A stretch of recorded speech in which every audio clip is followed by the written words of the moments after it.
Que el Señor les bendiga. Tomen sus Biblias. Vamos a ir al libro de los Hechos. Hechos capítulo 22. ¿Ya lo tienen? Hechos capítulo 22. ¿Se ve en la pantalla? Perfecto. Muy bien.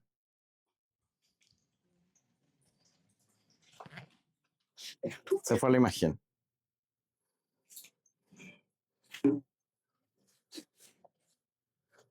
¿Ahora sí? Perfecto. Voy a cambiar los lentes. Ahora veo mejor. Ustedes los veo más borrosos, pero veo bien la letra. Mejor así, si se duermen no lo voy a notar. Muy bien. Hace 2 semanas atrás iniciamos el estudio de Hechos capítulo 22. ¿Lo recuerdan? ¿Sí? Y sabemos que Pablo fue arrestado injustamente. Y vimos en la primera parte que Pablo presenta su testimonio. Él va a presentar su defensa frente a una acusación injusta que se le estaba haciendo. Esa defensa iba a ser hacia la multitud, ¿no es cierto?, hasta turba que lo sacó a golpes del templo y también a los líderes de Jerusalén. Pablo primero les recordó su pasado como judío. ¿Lo recuerdan? Él había sido instruido a los pies de Gamaliel y había perseguido con gran celo a los seguidores de Cristo, o sea, a la iglesia. Así él inicia su defensa, pero luego relata cómo Cristo se le apareció en el camino a Damasco, donde transformó completamente su vida. Ese resplandor ahí en pleno mediodía, donde está el sol ahí alumbrando, dice que llegó una luz que superó todo eso. Era nada más y nada menos que el mismísimo Señor Jesucristo que se le aparecía a Pablo. Y por medio de un hombre llamado Ananías, le mostró a Pablo que Dios lo había escogido a él para ser su testigo, de ser testigo de lo que Pablo había visto y oído. Eso es un testigo. Y en la primera parte, Pablo explica cómo Cristo lo salvó, ¿no es cierto? Pero en la segunda parte, que es lo que vamos a ver el día de hoy, vamos a ver el propósito de por qué Cristo salvó a Pablo y cuál va a ser el llamado y la consecuencia también que este llamado tiene en la vida de Pablo. Este pasaje lo vamos a dividir en 4 partes, ¿ok? Pongan atención, van a estar ahí en la pantalla. 4 divisiones. ¿No se ve? Ya sé, a ver. Pensé que estaban viendo, a ver. ¿Duplicar pantalla? ¿Será? No. ¿Ampliar pantalla? Tampoco. Vamos a ver, un momento. Conectar. Espera que no sé, debería ser ampliar pantalla, ¿no? Espérate. Ampliar pantalla.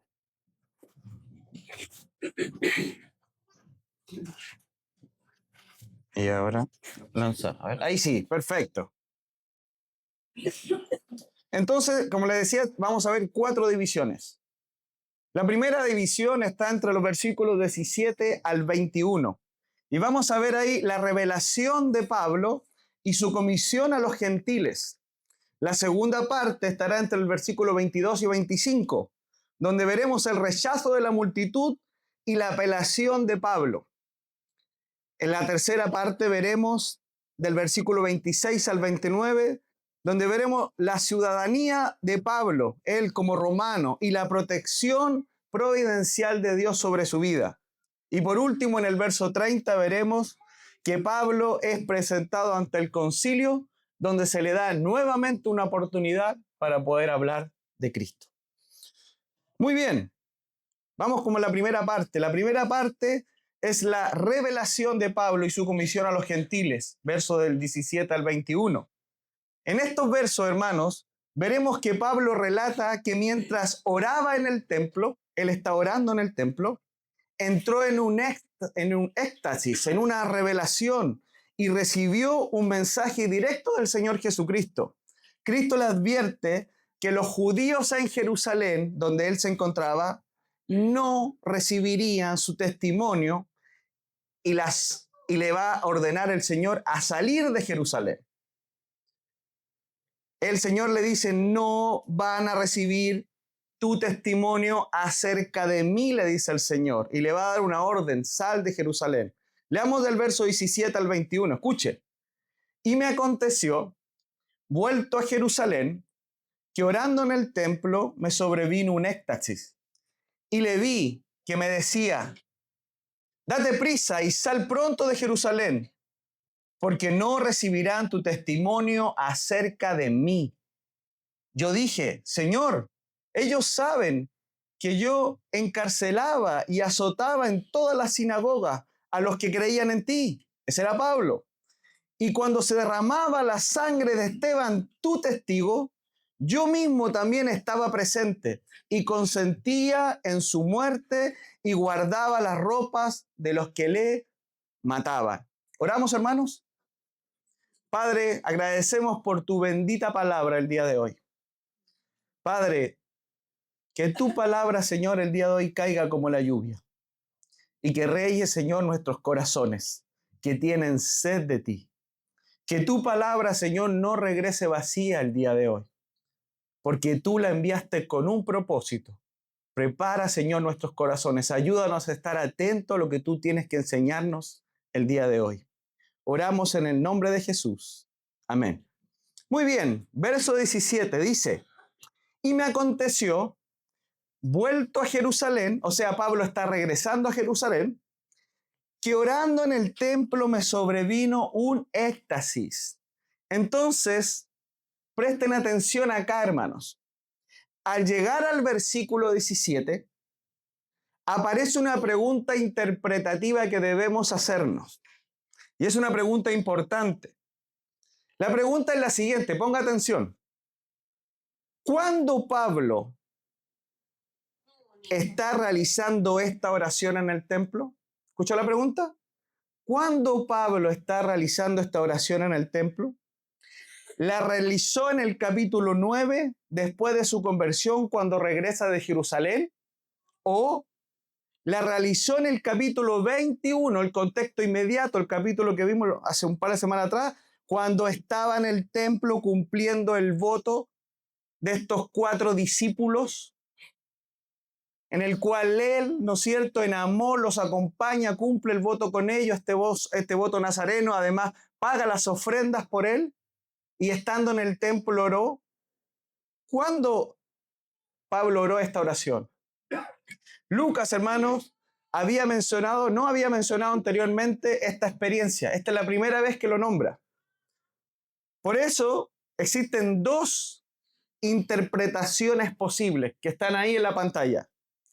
La interpretación tradicional, ¿ok?, dice que esta oración ocurrió cuando Pablo regresaba a Jerusalén después de su conversión en Hechos 9. ¿Recuerdan? Que él está en Damasco, el Señor Jesucristo se le presenta, él pone su fe en el Señor Jesucristo, nace de nuevo, pasa como 3 años, ¿no es cierto?, ahí entre Damasco y las ciudades, y luego regresa a Jerusalén. Entonces muchos creen que él ora cuando estaba en Jerusalén, esta oración. Versículo 26 del capítulo 9 dice, cuando llegó a Jerusalén, trataba de juntarse con los discípulos. O sea, él llega a Jerusalén, él regresa. La interpretación, le coloqué yo alternativa, o es una interpretación que yo les quiero ofrecer. Dice que esta oración ocurrió en la reciente llegada de Pablo a Jerusalén, Hechos capítulo 21, verso 17 al 27. Verso 17 del capítulo 21 dice, cuando llegamos a Jerusalén, los hermanos nos recibieron con gozo. ¿Ven? Hay 2 episodios donde Pablo está regresando a Jerusalén. ¿Sí? ¿Hasta ahí vamos bien?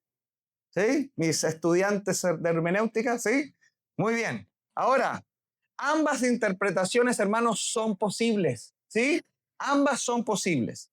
Porque Pablo en ambas narraciones estaba regresando a Jerusalén. Vean nuestro verso 17 del capítulo de hoy. Dice, vuelto a Jerusalén. O sea, Pablo estaba regresando a Jerusalén. Ahora, para hacer esto más sencillo, les voy a mostrar una tabla que muestra las similitudes que hay en ambos pasajes para que ustedes poco a poco puedan tomar una postura de cuál es la interpretación correcta. ¿Les parece? Todos tienen al Espíritu, ¿ok? Hay que orar, yo los estoy ayudando. Pero sin embargo, se van a dar cuenta en esta tabla que no todo coincide completamente. Miren, voy aquí a ver si vuelvo acá. ¿Salió en la pantalla?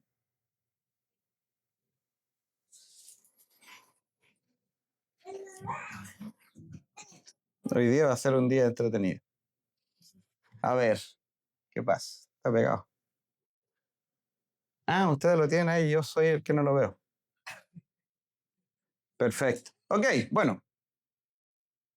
Quería traer el puntero. Fíjense esta tabla. En la primera columna, donde está el elemento, el hecho, lo que ocurrió, vemos que Pablo regresa a Jerusalén, ¿verdad? La interpretación tradicional identifica este hecho en Hechos 9:26. ¿Ok? En ese lugar. La interpretación alternativa identifica este hecho en Hechos, capítulo 21, verso 17. El segundo elemento, la presencia en el templo. Hechos 9 no menciona que Pablo estuviese en el templo. Se infiere de Hechos 22, capítulo 17, ¿sí? ¿Por qué se infiere? Porque naturalmente Pablo, estando en Jerusalén, en Hechos capítulo 9, lo más lógico es que haya ido al templo. Se infiere, se cree. Y viendo la piedad de Pablo, podría ser posible. La interpretación alternativa dice que esta presencia en el templo fue en Hechos capítulo 21 del 26 al 30, donde se afirma expresamente que Pablo estaba en el templo. Ahí aparece de manera literal, cumpliendo el voto de los 4 discípulos. Y lo último, la oración, esta revelación, este éxtasis que tuvo Pablo en el templo, la interpretación tradicional no aparece, este hecho, ¿no es cierto? La oración no aparece en Hechos 9. Se entiende que ocurrió durante aquella visita, como les decía, se infiere. La interpretación alternativa no aparece narrada en Hechos 21, pero Pablo podría estar revelando ahora, en este verso 17 del capítulo 22, el capítulo siguiente, lo ocurrido durante su permanencia en el templo, cuando cumplía el voto nazareno o nazareo. Él estaba orando en el templo, adorando a Dios, cumpliendo con el protocolo de adoración en el templo. A eso iban los judíos al templo. Además, él estaba cumpliendo un voto. ¿Sí? Muy bien. Voy a ver ahora cómo me salgo de aquí. Permiso. Que no me deja volver. A ver.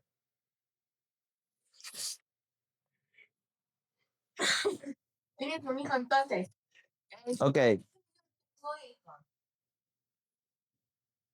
Ahora sí lo ven. Perfecto. Listo. Ahí tienen la tabla. Pueden sacarle una foto, después yo se la envío. Entonces, Hechos 9 no dice que Pablo orara ni estuviera en el templo. Eso aparece únicamente en Hechos 22, capítulo 17. Entonces, ambas interpretaciones son aceptadas porque Pablo efectivamente oró en el templo. Es lo que dice Hechos 22. Ambas lo afirman. Podemos tomar esa oración para ambos capítulos.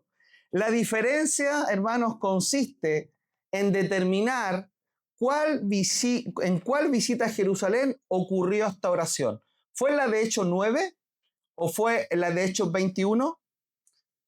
La interpretación tradicional es posible, hermano, porque encaja con la secuencia general de lo que le estaba ocurriendo a Pablo, del testimonio de su conversión. Sin embargo, hermanos, Hechos 9 no menciona que Pablo estuviera en el templo. Es una inferencia.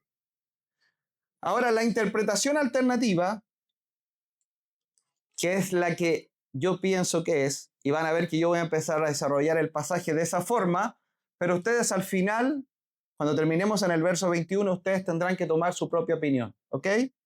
La interpretación alternativa tiene a su favor el contexto inmediato. Acababa de ocurrir en el capítulo 21, y para nosotros es un capítulo, en realidad es una misma narrativa. Pablo acababa de llegar a Jerusalén y se encuentra literalmente en el templo. Según esta interpretación, fue allí que recibió esta revelación, ¿sí? antes de que lo sacaran a puñetazos afuera del templo. Por lo tanto, no podemos decir que ambos relatos coinciden en que Pablo estaba en el templo. Lo preciso sería decir, Hechos 22:17 afirma que Pablo oró en el templo. La interpretación tradicional sitúa esa oración durante la visita de Hechos 9, aunque ese capítulo no lo menciona. La interpretación alternativa sitúa esa oración durante la visita de Pablo en Hechos 21, cuando regresa a Jerusalén, donde Pablo sí estaba en el templo. Esto está expresado y registrado de manera explícita de los versículos 26 al 30. Conclusión parcial, ¿sí? Aunque no podemos afirmar dogmáticamente cuándo ocurrió esta revelación, esta oración de Pablo en el templo, la interpretación alternativa, hermanos, posee una fuerte relación con el contexto inmediato de lo que estamos leyendo. Pablo acababa de llegar a Jerusalén y estaba literalmente en el templo cuando ocurren estos acontecimientos. ¿Sí? Entonces Pablo está orando en el templo y el Señor le trae una revelación. ¿Qué le dice el Señor? Escuchen, date prisa, sal pronto de Jerusalén. El Señor le está dando un mensaje a Pablo, hermanos, urgente. Y la urgencia está expresada 2 veces. Date prisa, sal pronto. El Señor le da 2 acciones concretas y urgentes a Pablo. Y la repetición, hermano, nos comunica que Pablo se encontraba en una situación de peligro. Y que al momento de salir de Jerusalén ha llegado el momento que Pablo debe salir de Jerusalén. El Señor le dice, sal de Jerusalén. No solamente sal del templo, ojo, sal de Jerusalén. Entonces, el arresto de Pablo iniciará el proceso de Dios por el cual Pablo saldrá de Jerusalén, como lo veremos en los capítulos más adelante. Pablo está siendo arrestado, ¿no es cierto? Y de ahora en adelante Pablo lo sacarán de Jerusalén. Irá directo a Roma. Ahora, después de que el Señor le da esta orden de salir, ahora el Señor le va a dar la razón de por qué Pablo debe salir. Escuche, porque no recibirán tu testimonio acerca de mí. ¿Ven lo que le está diciendo el Señor Jesucristo directamente en la oración? Pablo, no recibirán tu testimonio acerca de mí, dice el Señor. Y acá hay 2 elementos que debemos considerar. Escuchen, dice, tu testimonio, le dice el Señor, es el testimonio de Pablo. ¿Acerca de quién? Dice, acerca de mí.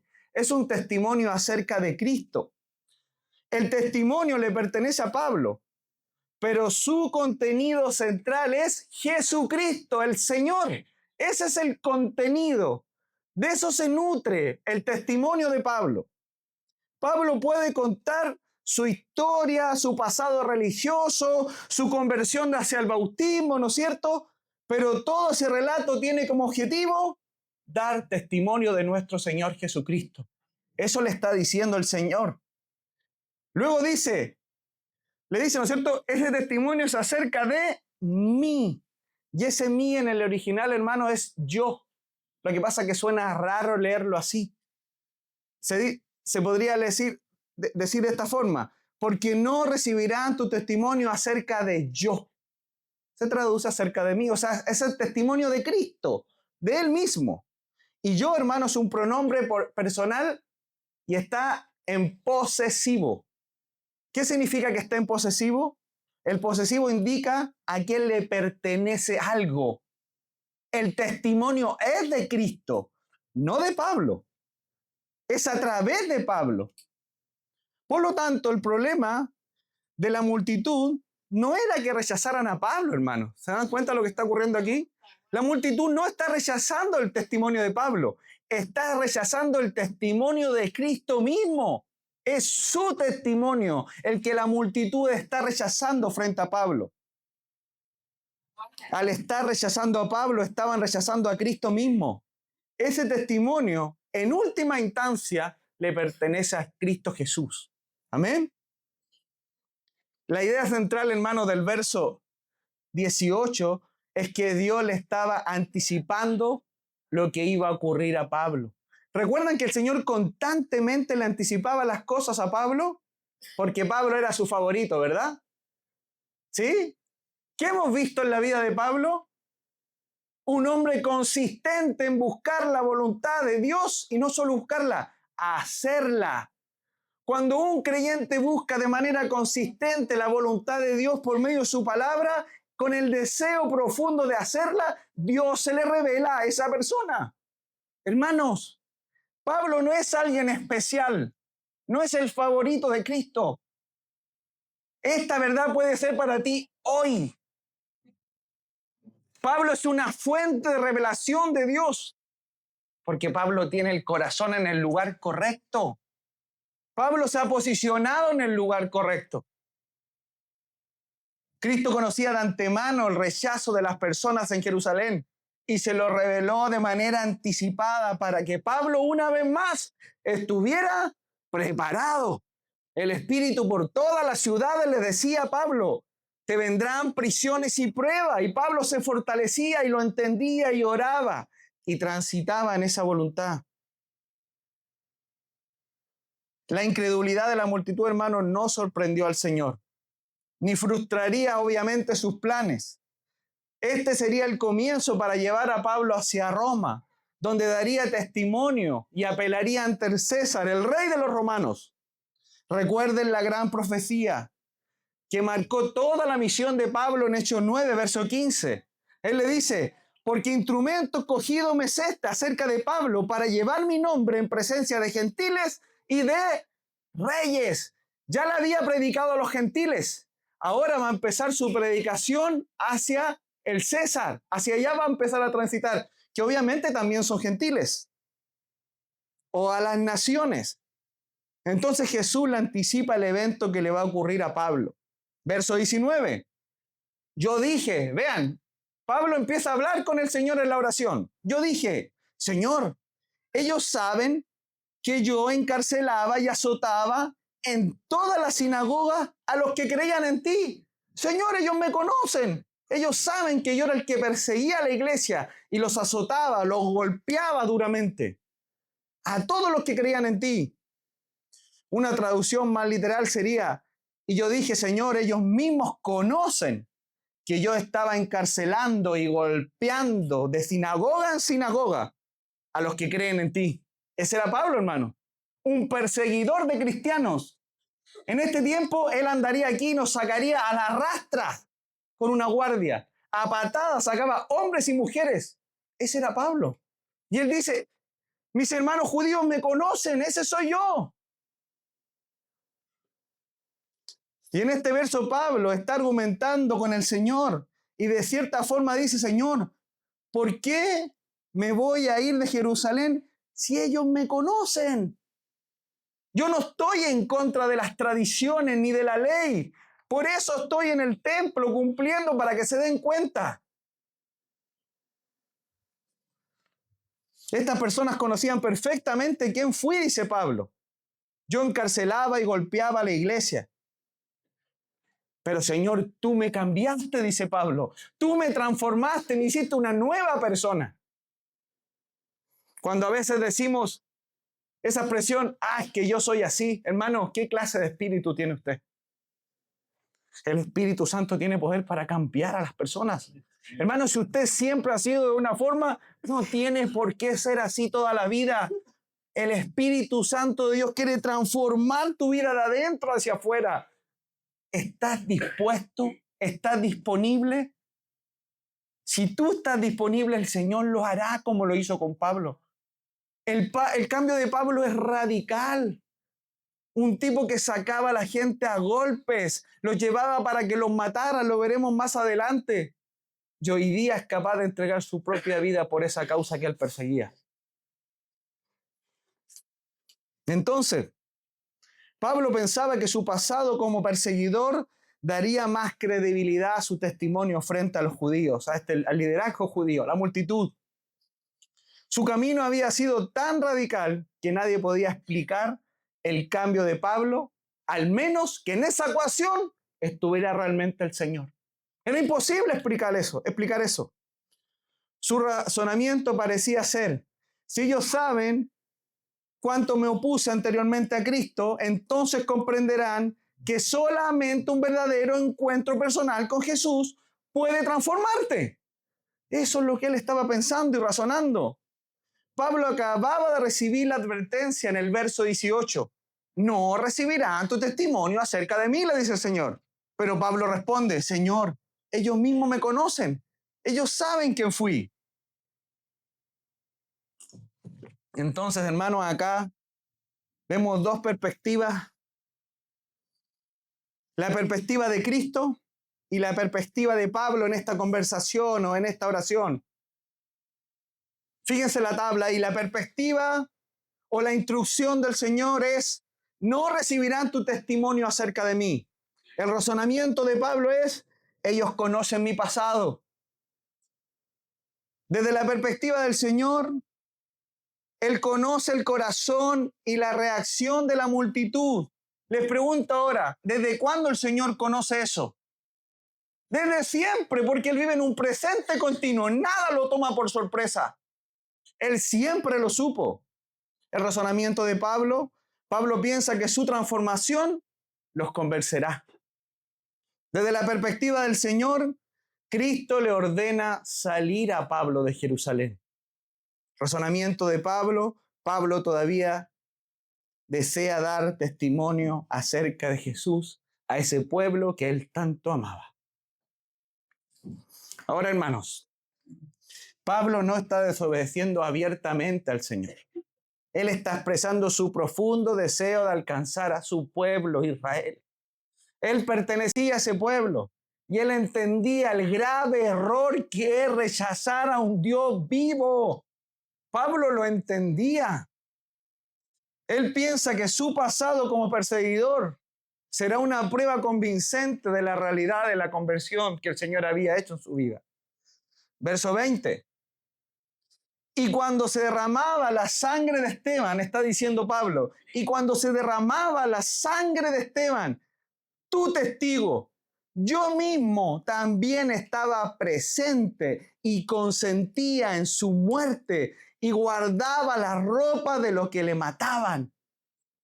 Pablo recuerda la escena como alguien que estuvo personalmente presente y aprobando la muerte de nuestro hermano amado Esteban. Él consentía su muerte, dice el versículo. Y Pablo llama a Esteban, ¿cómo lo llama? Me encanta, tu testigo. Segunda vez que vemos la palabra testimonio, testigo. Y testigo, hermanos, es alguien que declara aquello que has visto y oído. Fue lo que hizo Esteban en su momento y es lo que está haciendo Pablo ahora. Y lo que hizo Pedro y tantos más que hemos visto. Esteban fue un testigo de Cristo y murió por causa, hermanos, de su testimonio. Y es muy interesante, hermanos, cómo Pablo desarrolla esta frase o cómo Lucas la desarrolla, pero son las palabras de Pablo. Él dice, se derramaba la sangre de Esteban. No simplemente dice, Esteban entregó su vida o mataron a Esteban. Dice, se derramaba la sangre de Esteban. En cierta manera, derramamiento de sangre de Esteban fue una ofrenda de sacrificio. En el Antiguo Testamento, hermano, había muchos tipos de sacrificios. Este en particular no era un sacrificio de pecado, era un sacrificio de ofrenda, de acción de gracias. Y la manera en cómo está escrito ese pasaje, lo que le está dando a entender al lector es que Esteban se derramó, su sangre se derramó en adoración a su Señor. ¿Lo ven? Pablo dice, también lo expresa ahí en Filipenses, mi cuerpo ofrecería libación. Yo sería adoración, entregaría mi vida por el Señor. Y es lo que vemos acá en Esteban. Es un sacrificio de acción de gracia en respuesta a lo que Dios había hecho en su vida. Fíjense cómo Pablo lo expresa cuando se derramaba la sangre de Esteban, tu testigo. Luego dice, yo mismo también estaba presente y consentía en su muerte. O sea, Pablo dice, yo estaba allí como uno de ellos. Ellos saben que estaba a su lado. como uno que aprobó la muerte de Pablo. Pero vean la respuesta del Señor en el verso 21. Pero, palabra de contraste, me dijo, ve o sal, ve porque yo te enviaré lejos a los gentiles. El Señor responde al razonamiento de Pablo, reafirmando su autoridad. Le dice, Pablo, ve. Ya le había dicho en el verso 18, date prisa, sal pronto de Jerusalén. Ahora añade, ve, porque yo te enviaré lejos a los gentiles o a las naciones, se puede traducir. Yo te enviaré a las naciones. Por tanto, no se trata solamente de salir de un lugar peligroso, hermano. El Señor lo quiere sacar de Jerusalén porque la misión continúa. Pablo debe salir porque Cristo tiene para él una nueva, o no una nueva misión. La misión continúa de Pablo. Lejos de Jerusalén, él debe continuar el ministerio hacia las naciones. Entonces, antes de cerrar estos versículos de la primera división, la pregunta central era, ¿cuándo Pablo realizó esta oración en el templo? ¿La realizó en el capítulo 9 o la realizó en el capítulo 21? Ahora ya tenemos más textos y miren, no vamos a leerlos todos, pero la interpretación tradicional, lo que está en verde coincide perfecto. Lo que está en amarillo es más una inferencia y lo que está en rojo literalmente no aparece. Lo mismo pasa con la interpretación alternativa. El resultado final, puse yo, Pablo salió de Jerusalén, Hechos 9, verso 30, y desarrolló su ministerio entre los gentiles. ¿Coincide? Claro. Desde la secuencia general, claro que coincide. La interpretación alternativa, el arresto conduce a Pablo fuera de Jerusalén hacia Cesarea, finalmente a Roma. Hechos no registra otro regreso suyo a Jerusalén. Principal fortaleza de la interpretación tradicional, encaja bien con la secuencia general del pasaje, de su conversión y con el comienzo de su ministerio con los gentiles. Interpretación alternativa encaja con el contexto inmediato. Regresó a Jerusalén, presencia literal en el templo, se rechazó el testimonio de Pablo, como lo vamos a ver ahora en el verso 22, y posteriormente camino hacia Roma. Hermanos, cada uno debe tomar su propia postura, ¿ok? Conclusión definitiva, mi conclusión. ¿Cuál es la interpretación correcta? Ustedes deciden. Yo creo que es la alternativa, ¿ok? Lo importante, hermano, es que la enseñanza principal permanece firme independiendo de la interpretación. ¿Se entiende? El mensaje central, independiente de la postura que usted teme, sigue sin cambio. El rechazo de Jerusalén no sorprendió a Cristo, ni frustró los planes del Señor. El Señor conocía lo que sucedería y lo dirigió y preservó la vida de Pablo para llevar el Evangelio a todas las naciones, a los gentiles. O si usted quiere la interpretación alternativa, ahora camino a Roma. ¿Ok? Muy bien. Sigamos.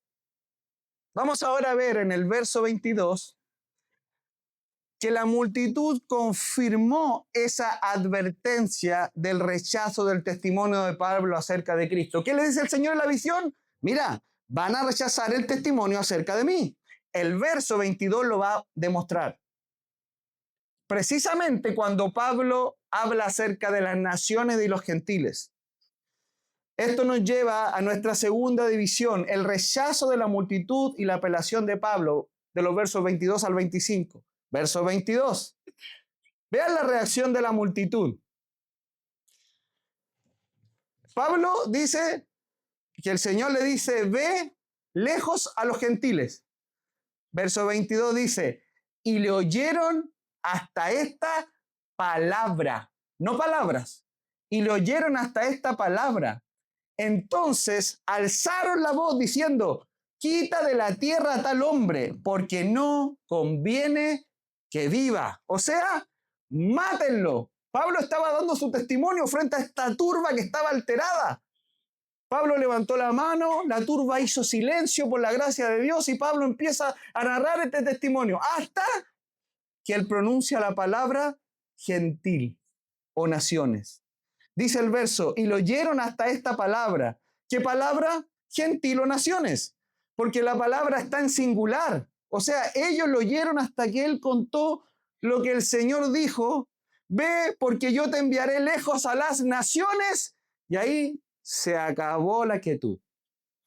Cuando ellos escucharon la palabra gentil o naciones, ellos volvieron a perder el control. ¿Cómo estaban en Hechos capítulo 22? Descontrolados, fuera de sí, una turba alterada que golpeó y golpeó a Pablo hasta querer matarlo. Si no llega la guardia romana, Pablo hubiera perecido. Pero sabíamos que no era la voluntad de Dios, ¿no es cierto? La providencia de Dios movió a ese ejército a rescatar a Pablo. Que Pablo iba a los gentiles y este solo hecho transformó a la turba nuevamente en algo descontrolado, cumpliéndose de esta forma lo que el Señor le dijo durante la oración en el templo. No recibirán tu testimonio acerca de mí. ¿Ven? Para mí hay otra evidencia del contexto inmediato de lo que el Señor le estaba diciendo. Dios estaba preparando a Pablo.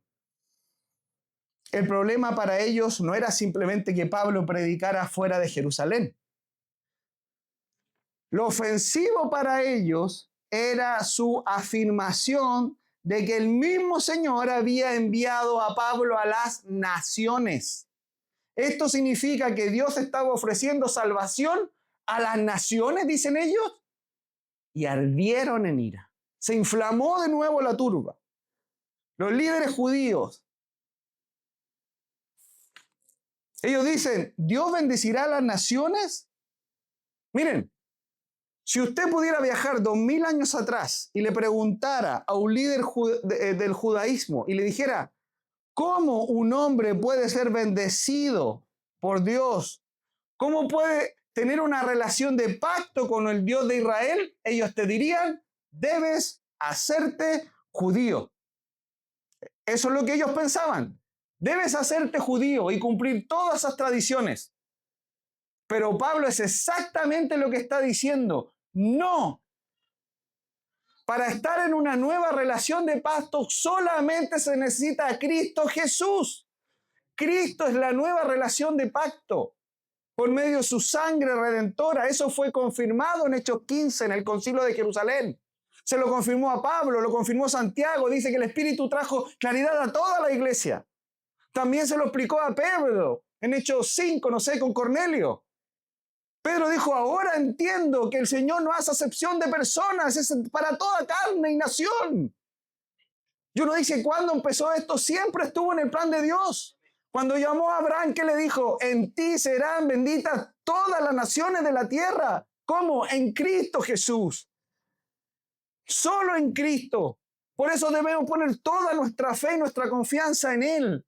No hay otro camino de salvación, solo es Jesucristo.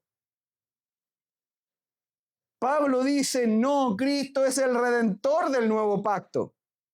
Ahora, a pesar de que Pablo estaba siendo acusado falsamente, la multitud ya estaba alterada por la revelación de Pablo acerca de que él debía ir a las naciones. El texto dice, entonces, escuchen,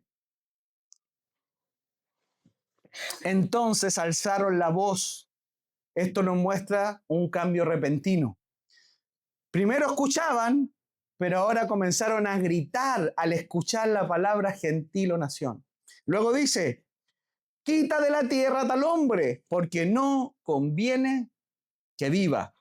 En otras palabras, quítalo, llévatelo, elimínalo, mátenlo. Ellos están reafirmando su intención de matar a Pablo, lo mismo que vimos en Hechos capítulo 21, verso 36, cuando ellos gritaban, mátenlo.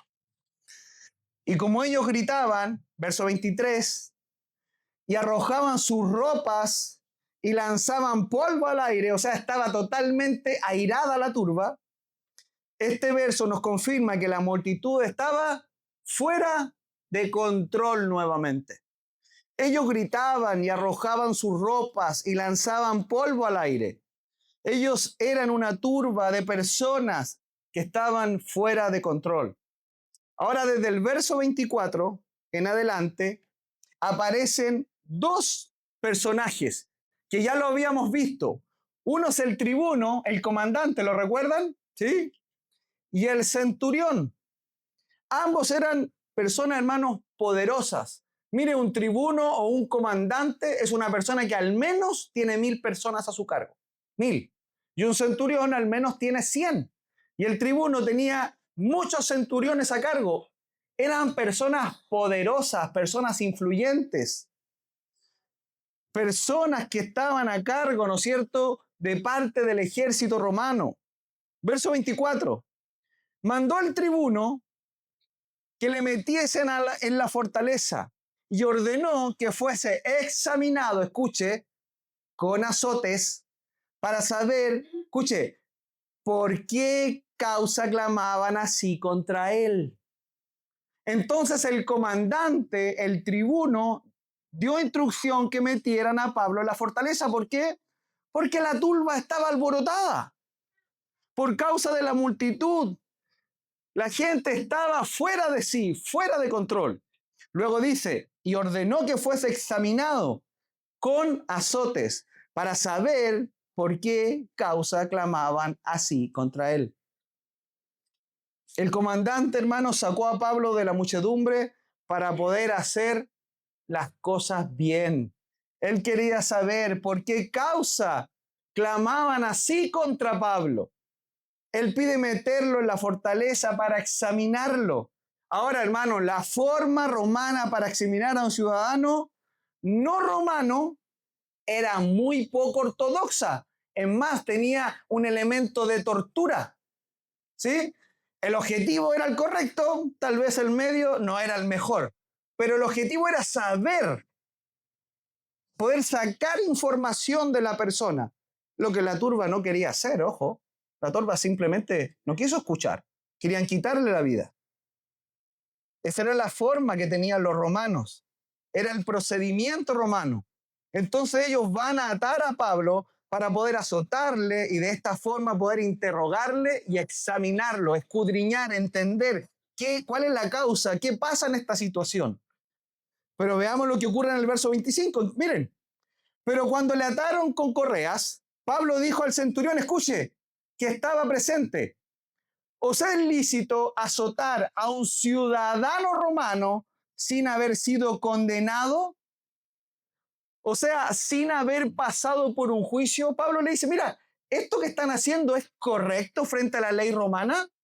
De tomar a una persona sin pasar por un tribunal y azotarlo duramente, torturarlo, para hacerle preguntas. Y la implicación acá, hermanos, que Pablo nos daremos cuenta que es un ciudadano romano. Por eso Pablo hace esta pregunta. Esto nos muestra que Pablo no solamente conocía las leyes judías, sino también conocía las leyes que regían al pueblo de Roma. Pablo, hermanos, era una persona preparada, como se dice hoy día en buen chileno, a Pablo no le pasaban gato por liebre. Pablo era un hombre altamente preparado. Conocía a la perfección las leyes de Israel y también las leyes de Roma, porque él era judío de sangre, pero nacido en Roma. Tenía una doble nacionalidad, por decirlo así.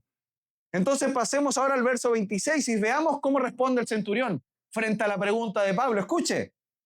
Y esto nos da paso a nuestro tercer punto del bosquejo, la ciudadanía romana y la protección providencial de Pablo. Versos del 26 al 29. Verso 26. Cuando el centurión oyó esto, fue y dio aviso al tribuno diciendo, ¿qué vas a hacer? Vean, cuando el centurión oyó esto, ¿qué oyó? La pregunta de Pablo. Fue y dio aviso al tribuno, o sea, a su jefe, a su comandante, diciendo, ¿qué vas a hacer? Porque este hombre es ciudadano romano. Entonces el centurión entendió perfectamente lo que estaba pasando. Y también el tribuno. Y va directamente donde su comandante, donde esa persona de autoridad.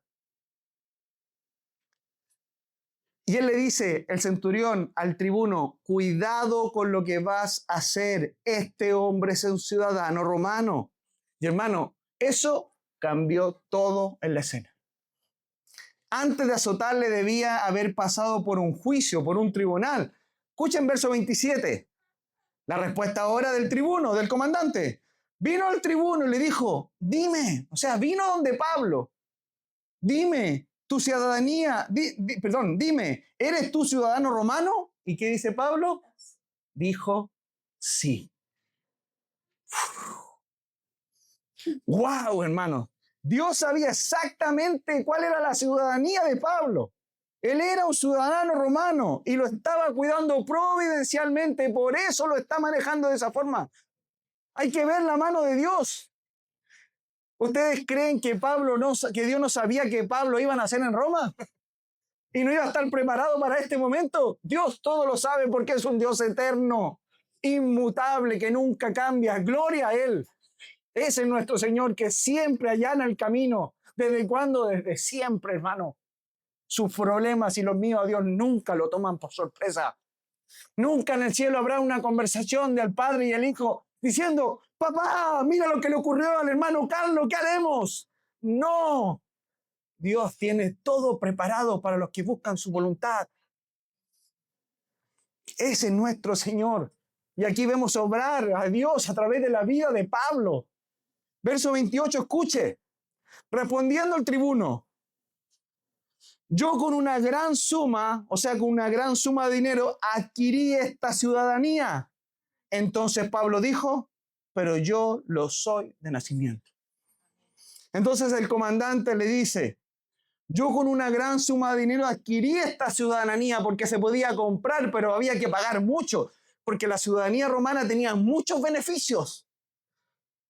Esto significa que la ciudadanía romana, hermano, tenía un alto valor para esta persona. Pero Pablo responde, yo soy ciudadano de nacimiento, o sea, yo nací en Roma. Esa fue la respuesta de Pablo. Y me imagino a Pablo respondiendo quieta y calmadamente. Pablo estaba haciendo, o Pablo fue advertido que esto iba a ocurrir. Pablo está diciendo, a diferencia de ti, le dice al tribuno, que compraste la ciudadanía, yo nací siendo ciudadano romano. Y acá nuevamente vemos la providencia de Dios en la respuesta de Pablo. Verso 29. Escuchen ahora, miren lo que va a ocurrir. Así que luego se apartaron de él. ¿Quiénes se apartaron de él? Los que le iban a dar tormento, o sea, los que lo iban a azotar. Y aún el tribuno, el comandante que tenía gran poder sobre todo ese regimiento, que a lo menos había 1000 personas a cargo, todos tuvieron temor por lo que estaban haciendo. Les pregunto, ¿de dónde viene ese temor? Dios preparó esa instancia para proteger a Pablo. Y luego se apartaron de él los que iban a dar tormento. Y aún el tribuno, al saber que era ciudadano romano, también tuvo temor por haberle atado. No solamente de que lo iban a azotar, el simple hecho de atarlo ya les dio temor. Esa era la protección de Dios en Pablo, hermano. O sea, por haber sido ciudadano romano, ni siquiera tuvieron que haberlo atado. Cuando ellos se enteraron de que era un ciudadano romano, tuvieron temor y se apartaron de él. Ellos no podían ni atarlo ni azotarlo. Verso 30 y último, escuchen. Última parte de la división, punto 4. Pablo es presentado ante el concilio, o sea, ante el Sanedrín. Escuchen. Al día siguiente, queriendo saber de cierto la causa por la cual le acusaban los judíos, ¿ves? Siempre quieren entender el por qué. Le soltó de las cadenas y mandó venir a los principales sacerdotes y a todo el concilio, y sacando a Pablo, le presentó ante ellos. O sea, él quería aclarar las cosas. El verso inicia diciendo al día siguiente, hermano, y esta expresión introduce una nueva cena, un nuevo cambio. Esto está ocurriendo ahora el otro día. La turba de personas fuera de control ya quedó en el pasado. Dios rescata al Señor y eso ya pasó.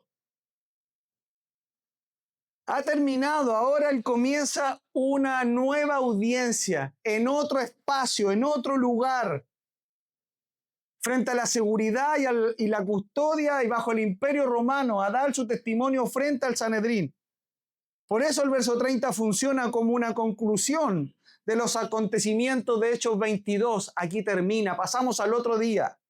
Y como una transición hacia la defensa de Pablo, que la veremos en la próxima semana en el capítulo 23. Es un nuevo comienzo, una nueva oportunidad de Pablo para testificar de nuestro Señor Jesucristo. La idea central del verso 30, hermanos, es: la multitud quería silenciar a Pablo, pero Dios convirtió ese arresto en una nueva oportunidad para él, para presentar a Cristo. El comandante lo presentó ante el concilio buscando saber la manera correcta, la causa verdadera de por qué le acusaban. Pero providencialmente, este comandante estaba haciendo exactamente lo que el Señor quería hacer, que Pablo se dirigiera hasta Roma. ¡Qué increíble! Conclusión, hermanos, y aplicación. Dos conclusiones. Primero, para la iglesia, para los que han puesto su fe en Jesús, para los que han nacido de nuevo. Al terminar, hermanos, este pasaje, encontramos dos testimonios profundamente relacionados. Esto está todo en un contexto espiritual de personas que dan el testimonio acerca de Cristo. Primero aparece Esteban, el testigo fiel cuya sangre fue derramada por causa de Cristo, en sacrificio, en adoración. Pero después encontramos a Pablo, el hombre que había aprobado la muerte de Esteban, el primer testigo, pero ahora estaba dispuesto a sufrir por el mismo Señor que Esteban había confesado. La gracia de Dios había transformado a ese perseguidor que era Pablo ahora en un testigo. Pablo sabía que en Jerusalén encontraría prisiones y pruebas. Sin embargo, continuó obedeciendo porque consideraba que terminar la carrera con gozo y el ministerio que había recibido de Jesucristo era un mejor. Luego vemos a Esteban. También permaneció fiel a Cristo frente al rechazo. Nos habla el verso 20 del derramamiento de su sangre como un sacrificio. Y estos dos ejemplos, hermanos, son ejemplos de testimonio de personas cristianas, de verdaderos cristianos. ¿Ven lo que quiero decir? ¿Quiere saber usted qué es dar el testimonio de Cristo? Aquí lo tiene, dos personas capaces de entregar su propia vida. No solamente hablar de Cristo, sino presentar nuestras vidas como una ofrenda de adoración al Señor. Eso es un verdadero testimonio del creyente. Pablo lo diría en Romanos 12, verso 1, que presentéis vuestros cuerpos en sacrificio vivo, santo, agradable a Dios, que es vuestro culto racional, o sea, vuestra adoración inteligente, vuestra adoración con el entendimiento. Pablo habla de un sacrificio, hermano, vivo. Es un sacrificio que se entrega a Dios, al Dios viviente, día a día, bajo la voluntad, bajo su voluntad, sirviendo, amando, obedeciendo, perdonando, dando testimonio de Cristo, hermano. Tenemos un gran llamado en esta iglesia a vivir la palabra de Dios de manera real. Estos ejemplos son vivos, eran personas de carne y hueso, igual que usted y yo, sujetos a pasiones. También luchaban con la carne, también luchaban con las tentaciones. Ellos no eran más especial que nosotros, simplemente eran personas dispuestas a recibir la palabra de Dios como la lluvia que riegó sus vidas. Ese es el testimonio que tenemos acá. Hermanos, sabemos que la salvación es por gracia, por medio de la fe en Jesucristo, ¿verdad? Gloria a Dios. Pero hermanos, las recompensas son por obras de justicia que Dios preparó de antemano para que anduviésemos en ella. Hermano, no recibiremos recompensa de los juegos religiosos que nos han mantenido entretenidos toda la vida. No, no recibirá recompensa por eso. Recibiremos recompensa por vivir una vida sacrificial honesta, pura, transparente, íntegra ante nuestro Señor. El que todo lo ve, el que no le podemos ocultar absolutamente nada. Hermano, domingo tras domingo viene y se expone a la verdad de la palabra de Dios. Hermano, esa palabra, si usted no obedece, traerá juicio a su vida. Para el creyente es disciplina. Este es el día que hay que hacer un cambio de mentalidad, un cambio de mente. Querida iglesia, debemos preguntarnos, ¿estoy presentando mi vida cada día como un sacrificio agradable a Dios? ¿Como un testimonio fiel a Cristo nuestro Señor? ¿Estoy andando en vida nueva, caminando en la voluntad de Dios? ¿O estamos demasiado entretenidos con este mundo como para ocuparnos en las cosas que realmente tienen valor? ¿Qué ocupa su vida? ¿Realmente toda su vida se centra en usted y en sus necesidades, dejando al lado la palabra de Dios, lo que Él dice constantemente? Al ver la vida, hermano, de Esteban, de Pablo, y especialmente a contemplar a Cristo, su sacrificio, debemos preguntarnos, ¿qué clase de testimonio estoy construyendo hoy en mi vida? ¿Qué clase de testimonio? ¿Tus vecinos te pueden ver y pueden verte como una persona diferente, renovada, con luz en los ojos, con un corazón alegre que embocea el rostro, por el gozo de entender quién eres en Cristo? ¿O estás siempre pateando piedras, reclamando una y otra vez a tu Señor cuando te hace pasar por prueba, que lo único objetivo es bendecirte al final de esa prueba, llevarte a otro nivel, hacerte crecer, hacerte madurar? Ese es nuestro Señor en el que creemos, ese es nuestro Cristo, el que merece toda nuestra alabanza, toda nuestra atención y, hermanos, toda nuestra obediencia. Por eso es Señor. No digas Señor si no obedeces. ¿Sí? Oye, hermano querido, es el momento para que salgas de aquí tomando una decisión hoy. Hoy, hermanos, es el día. Que Dios añada bendición a su palabra, hermano.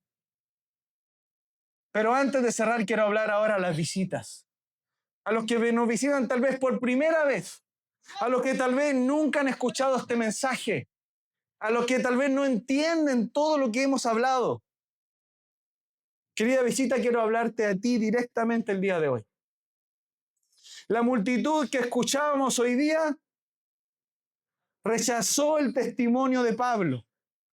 La multitud escuchó el mensaje de la palabra de Dios, pero la multitud rechazó ese mensaje. No recibieron el testimonio. Ojo, no era el testimonio de Pablo ni de Esteban, era el testimonio de Cristo a través de ellos. Ellos oyeron con los oídos, pero con el corazón rechazaron el mensaje. Por eso quiero preguntarte, querida visita, el día de hoy, ¿qué harás tú con el testimonio de Cristo que acabas de escuchar hoy? ¿Escucharás la palabra de Dios para luego rechazarla como la multitud? ¿O reconocerás tu pecado y vendrás a Cristo en arrepentimiento y fe? Hermano, ¿sabes que rechazar, querida visita, rechazar la palabra de Dios es rechazar la sabiduría, dice Proverbios? Cuando uno rechaza la palabra de Dios, lo que está haciendo es rechazar la sabiduría de Dios. Proverbios capítulo 1, verso 7. Escuche lo que dice.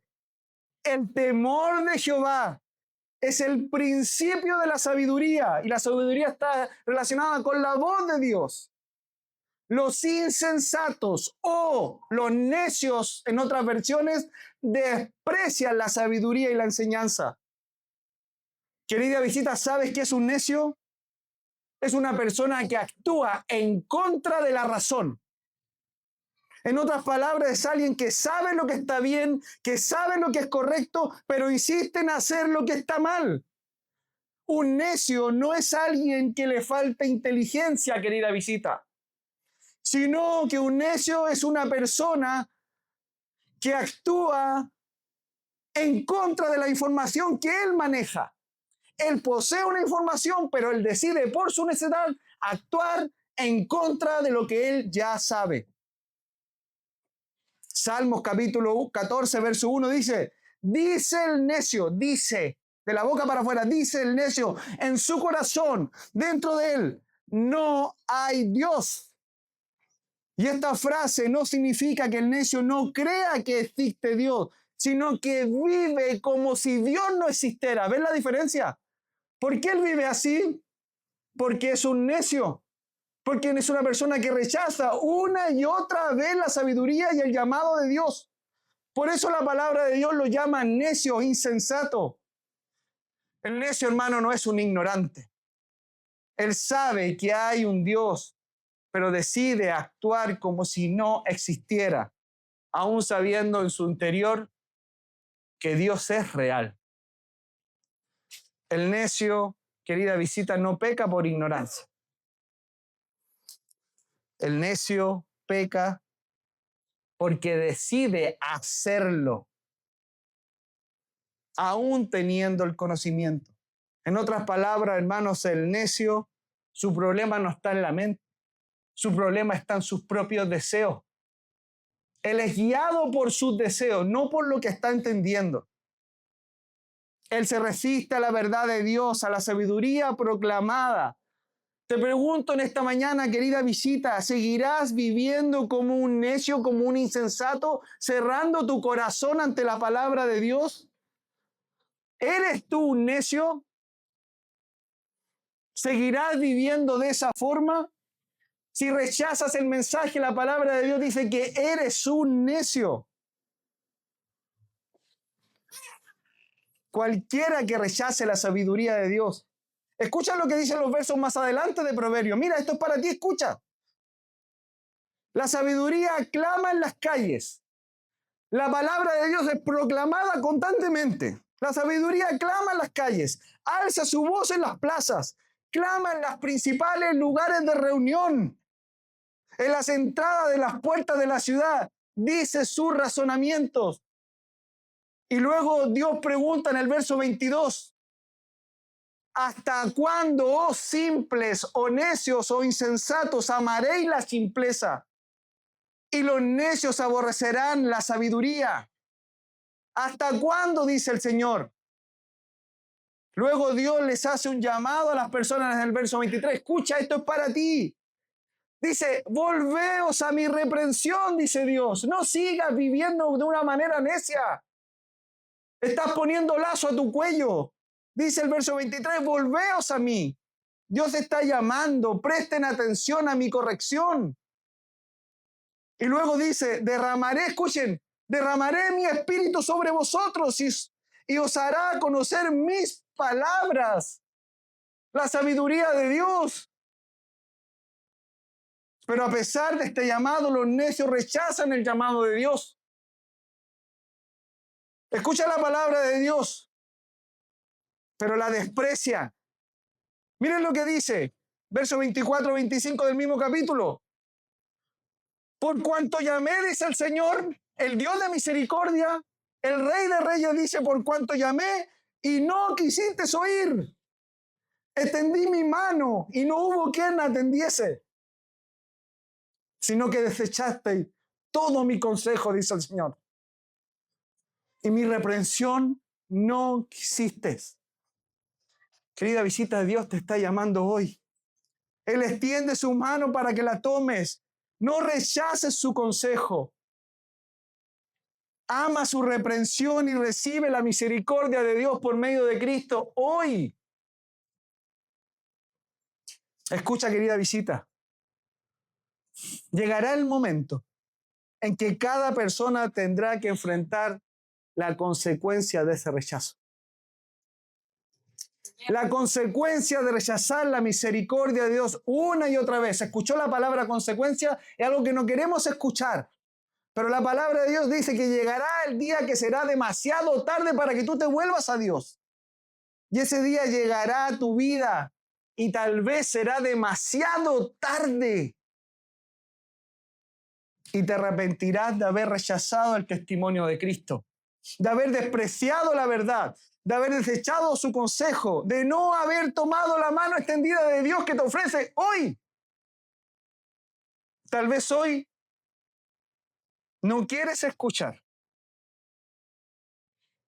Tal vez piensa que tú puedes responder más tarde, más adelante, cuando pasen los años. Pero déjame decirte algo, estás en un engaño. Estás en un engaño de Satanás. Nadie tiene la vida comprada, la vida se va así en un instante.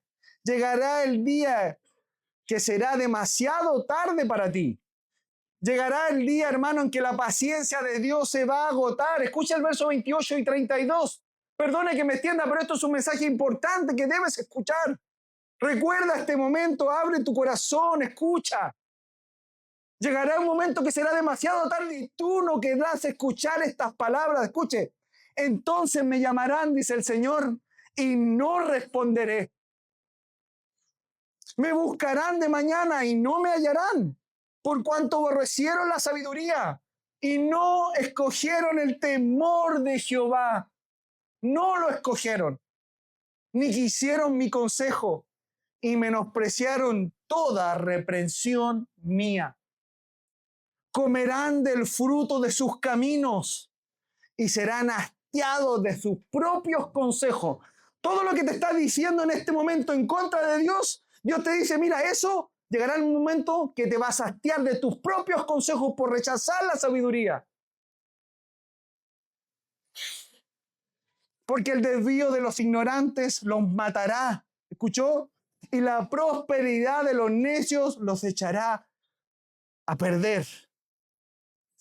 Pero la misericordia de Dios por medio de Cristo está extendida hoy, querida visita.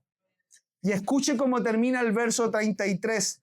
El Señor en su inmensa misericordia nuevamente hace su llamado y dice, mas el que me oyere, ¿hay alguien aquí que esté oyendo?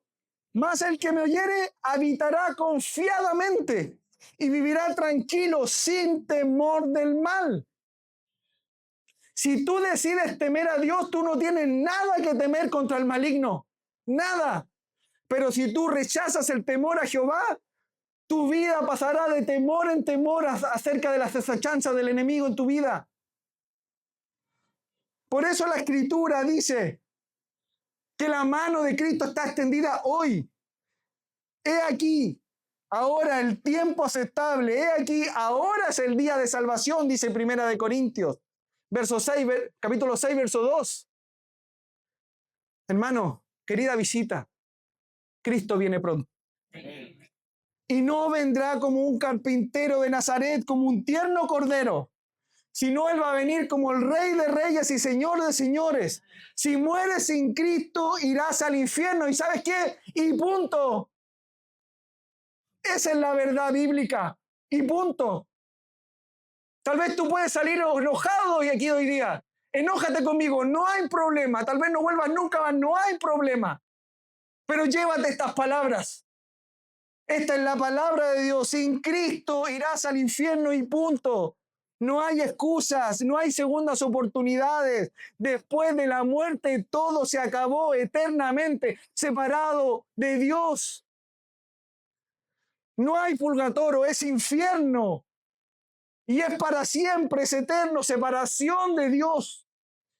Lo llamarás y no te va a responder, lo buscarás y no lo vas a poder hallar. No importa si fuiste una buena persona, si fuiste a la iglesia o si ayudaste a otra persona. Sin Jesús estás perdido.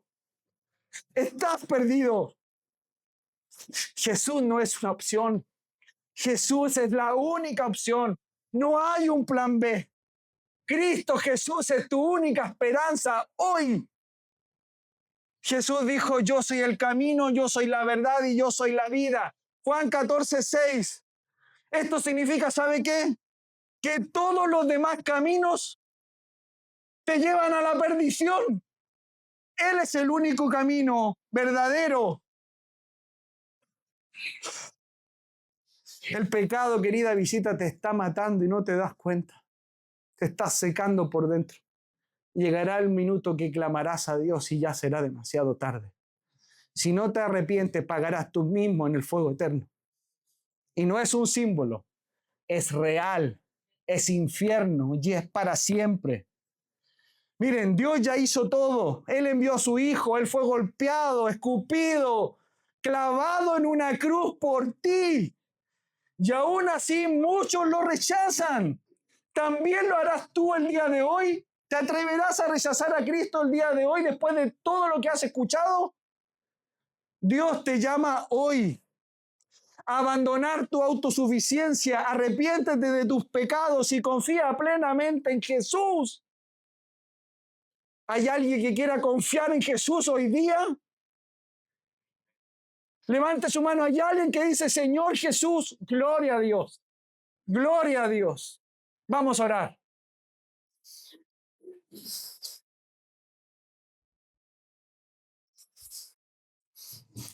Padre, gracias por tu bendita palabra.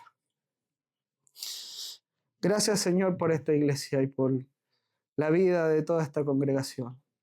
Sabemos que es tuya y Cristo en la cabeza. Padre, lo pedimos al inicio y te lo volvemos a pedir, que tu palabra no vuelva vacía. Es tu palabra viva y eficaz. Y tú harás con ella lo que tú deseas hacer. Señor, que tu palabra haya caído en buena tierra, en tierra fértil, que produzca fruto, Señor. Tú eres el que da el crecimiento y dejamos todo en tus manos. Bendice esta iglesia, utilízanos, ayúdanos a caminar en humildad. Ayúdanos a vivir un testimonio real, vivo, en nuestro día a día, en nuestro andar, como lo veíamos en Esteban, en Pablo, en Bernabé y en tantos otros, Señor. Ayúdanos, Señor, a ser esa iglesia que vemos de Hechos.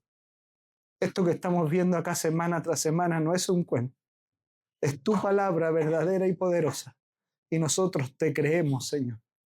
Ayúdanos a vivir de esa forma. Ayuda, Señor, a las visitas, Señor, que tal vez están luchando en su interior para que puedan pedir perdón por sus pecados hoy, Señor. Puedan abrazar a Cristo, Señor, y pedir perdón por sus pecados y aceptarlo como su único suficiente Salvador.